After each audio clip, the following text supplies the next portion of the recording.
Alors, Jean-Louis Andréani, vous êtes l'auteur d'un livre, La Grande Guerre à cheval, un livre qui est sorti aux éditions de l'IFCE en fin d'année 2014.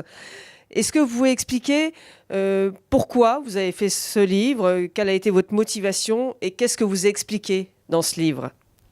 La première chose, c'est que moi, je suis cavalier depuis toujours et je fais partie des générations pour qui le cheval, c'est un ensemble, c'est une culture. Et quand on s'intéresse au cheval, on s'intéresse à tout ce qui touche au cheval.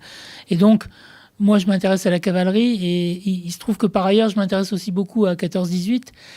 Et au fil de mes lectures, donc notamment sur la cavalerie, je me suis rendu compte qu'il y avait énormément de choses, beaucoup plus de choses que ce que croient les gens, puisque beaucoup de gens imaginent qu'à 14, c'est le poilu dans sa tranchée. Ils n'imaginent même pas qu'il y avait des chevaux, souvent. Hein. Si on faisait un sondage, je pense, dans la rue, 95% des gens, cavaliers ou non, imaginent pas qu'il y a eu de la cavalerie en 14.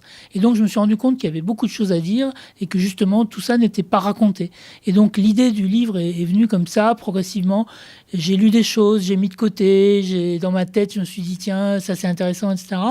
Et quand le centenaire a approché, je me suis dit, là, c'est le moment.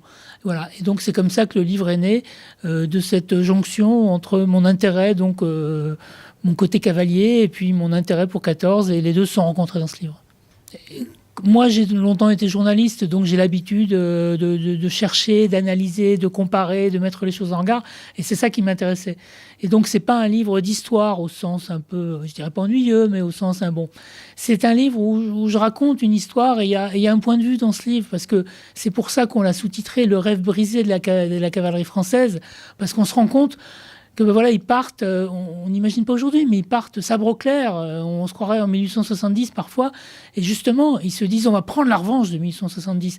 Et les officiers, il y a beaucoup de témoignages, j'ai essayé de mettre les choses les plus vivantes possibles, et il y a beaucoup de témoignages d'officiers de cavalerie qui disent on va prendre notre revanche, ils rêvent de charge, ils rêvent de chevaucher, et tout ça peu à peu s'effrite.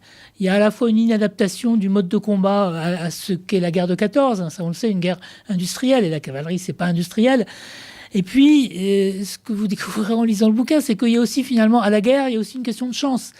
La cavalerie, elle n'a pas de chance dans cette guerre. La cavalerie, elle n'a pas de chance. Chaque fois qu'elle pourrait briller, par exemple, poursuivre, puisque poursuivre, c'est un élément essentiel pour la cavalerie, poursuivre après une offensive réussie l'infanterie, l'infanterie rate son offensive.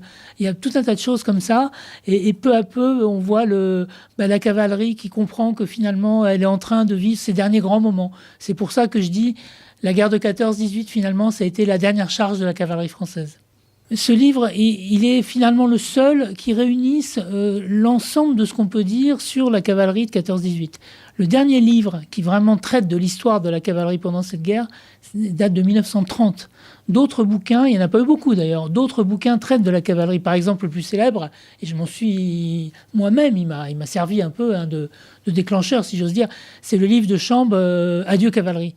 Mais le livre de Chambre, Adieu cavalerie, ne traite que d'un épisode très important, mais un seul épisode, c'est la bataille de la Marne, qui effectivement est la grande occasion ratée de la cavalerie pendant cette guerre. Et il y a des articles par-ci, par-là. Quelqu'un m'a dit il y avait des éléments épars, mais qui n'étaient pas réunis, quoi. Et donc, il n'y a pas d'équivalent, et je dirais même que dans la production des livres sur 14-18 pour le centenaire, je pense que là, il y a eu quelque chose de très original et qui apprendra beaucoup de choses aux gens.